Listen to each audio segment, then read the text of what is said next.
함께 살펴보실 말씀은 에베소서 3장 14절에서 21절 말씀입니다. 제가 가지고 있는 신약성경 313면에 있습니다. 다 찾으셨으면 함께 읽으시겠습니다.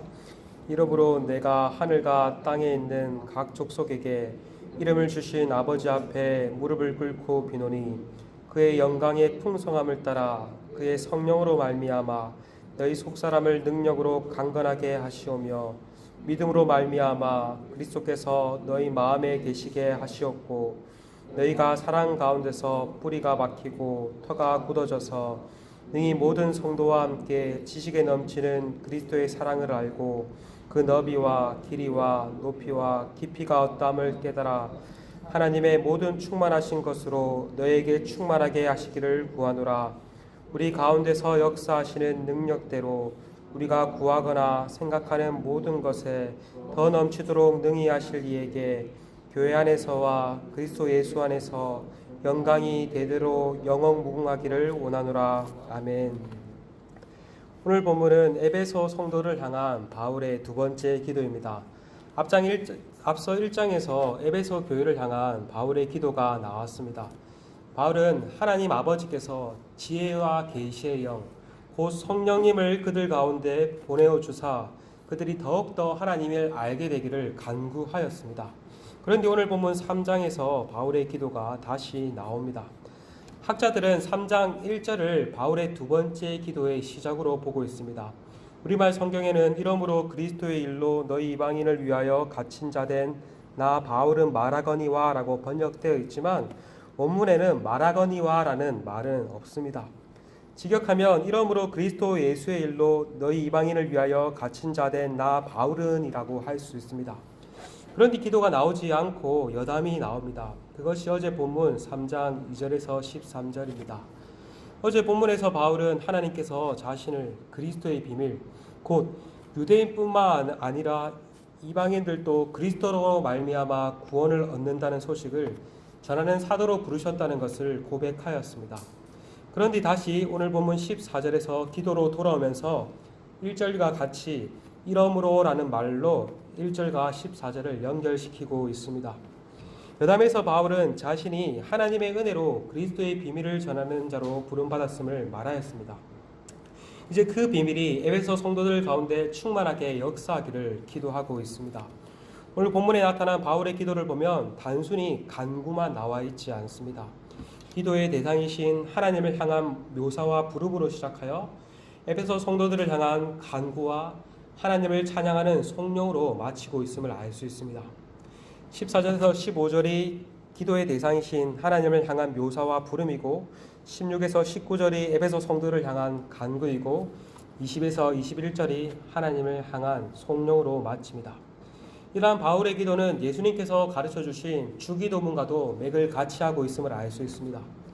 주기도문에서도 예수님께서 기도의 대상이신 하나님을 향한 부름으로 시작하여 간구가 나오고 마지막으로 나라와 건세와 영광이 아버지께 영원히 있습니다 라는 아멘이라는 영광의 찬송으로 마칩니다. 이처럼 바울과 예수님의 기도의 본을 통해 알 수 있듯 우리의 기도의 요소에 있어도 이것이 포함되어야 함을 알 수 있습니다. 우리는 흔히 기도하면은 하나님께 구하는 간구만을 생각하기 쉽습니다. 그러나 그것만이 기도가 아닙니다. 기도에는 기도의 대상이신 하나님이 어떠한지에 대한 부름과 또 하나님을 향한 간구와 하나님을 향한 찬송, 성령, 나아가 감사의 요소까지 포함되어 있어야 합니다. 먼저 바울은 기도의 대상이신 하나님을 이렇게 묘사하며 부릅니다. 14절에서 15절에서 하나님을 하늘과 땅에 있는 각 족속에게 이름을 주신 아버지라고 말을 하고 있습니다. 온 족속에게 이름을 부여하시는 것은 오직 창조주만 하실 수 있는 일입니다. 그래서 이 말은 하나님께서 창조주시라는 말입니다. 그러나 동시에 이러한 하나님이 아버지가 되신다라고 말을 합니다. 조직 신학적 용어를 빌리면 이것은 하나님의 초월성과 하나님의 내재성이라고 할 수 있습니다. 주기도문에서도 예수님께서 하나님을 하늘에 계신 우리 아버지여라고 부르셨습니다. 하늘에 계시다는 말을 통해서 하나님의 초월성을, 우리 아버지여라는 말을 통해서 하나님의 내재성을 말씀하셨습니다. 이것을 통해 우리는 기도의 대상이신 하나님께 어떠한 자세로 나아가야 하는가를 알 수 있습니다. 우리는 초월적인 하나님을 향해 두렵고 떨림으로 나아가야 합니다. 바울 또한 그런 하나님께 무릎을 꿇고 빈다라고 말을 하고 있습니다. 그러나 동시에 우리는 마치 자녀가 아버지께 친밀하게 말을 하듯 친밀한 가운데 하나님께 나아가야 합니다. 우리의 기도의 요소에 있어 하나님을 향한 경외함과 친밀함, 이 두 요소가 반드시 함께 포함되어 있어야 함을 알 수 있습니다. 과거 너무 한쪽으로 치우친 경우가 많았습니다. 그러나 이 둘의 균형이 중요합니다. 바라기는 오늘도 우리가 하나님 앞에 기도함으로 나아갈 때 하나님을 향한 경외함과 동시에 친밀한 가운데 나아가 기도하기를 소망합니다. 이어서 16에서 19절은 에베소 성도를 향한 바울의 간구가 나옵니다. 먼저 에베소 성도가 성령으로 말미암아 속사람이 강건하게 되기를 간구하고 있습니다.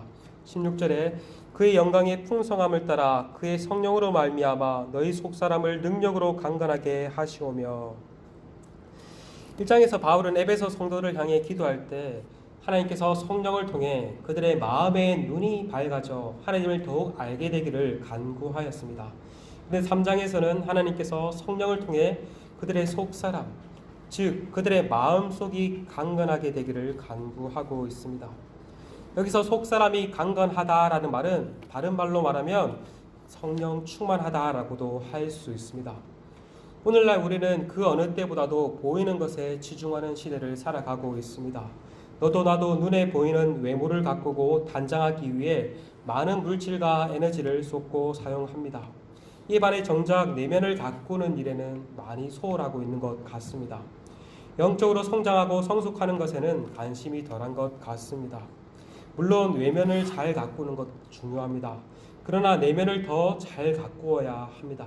외면 못지않게 내면이 더욱더 강건해야 합니다. 우리는 성령 충만함을 위해 하나님께 우리에게 주신 은혜의 수단을 잘 활용해야 합니다. 특별히 기도는 성령 충만함을 얻기 위한 가장 좋은 수단이 될 수 있습니다. 우리 개인이 성령으로 더욱 충만하여 내면이 더욱더 강건하길 소망합니다. 나아가 우리 공동체가 또한 다른 지체들을 위해서 또 우리가 이렇게 성령 충만하기를 기도하는 오늘 이 시간이 되기를 소망합니다. 이어서 17절에서 바울은 에베소 성도들의 마음 가운데 그리스도께서 거하기를 간구합니다. 이것은 그들이 그리스도와 함께 동행하며 그리스도와 친밀한 관계를 누리는 삶을 살기를 간구한 것입니다. 이것은 어떤 의미에서 성령 충만함의 결과라고도 할 수 있습니다. 우리가 성령으로 강건할 때 우리와 함께 하시는 그리스도를 더욱 생생하게 경험할 수 있고 그리스도와 동행하는 삶을 살 수 있기 때문입니다. 만약 우리가 성도라고 하면서 그리스도와 교제하는 기쁨을 누릴 수 없다면 그것은 불신자들과 크게 다를 바 없는 삶을 사는 것일 것입니다. 여러분은 어떠하십니까? 매일의 삶 가운데 그리스도의 임재를 경험하며 그리스도와 동행하는 기쁨으로 신앙생활하고 계십니까? 아니면 그리스도와 임재가 너무나 멀게 느껴지십니까? 바라기는 성령께서 우리 속사람을 더욱 강건하게 하사 매일의 삶의 순간순간마다 그리스도의 임재를 경험하며 그리스도와 동행하는 그러한 기쁨이 우리 가운데 충만하게 되기를 간절히 소망합니다. 그래서 바울은 에베소 성도들이 그리스도의 사랑을 더욱더 알게 되기를 기도합니다. 그리스도의 사랑의 너비와 깊이와 높이와 깊이가 어떠함을 더욱 알게 되기를 기도하고 있습니다. 이 또한 속사람이 강건케 되는 성령 충만할 때 가능한 일입니다. 우리를 향한 하나님의 사랑과 그리스도의 사랑은 다함이 없습니다.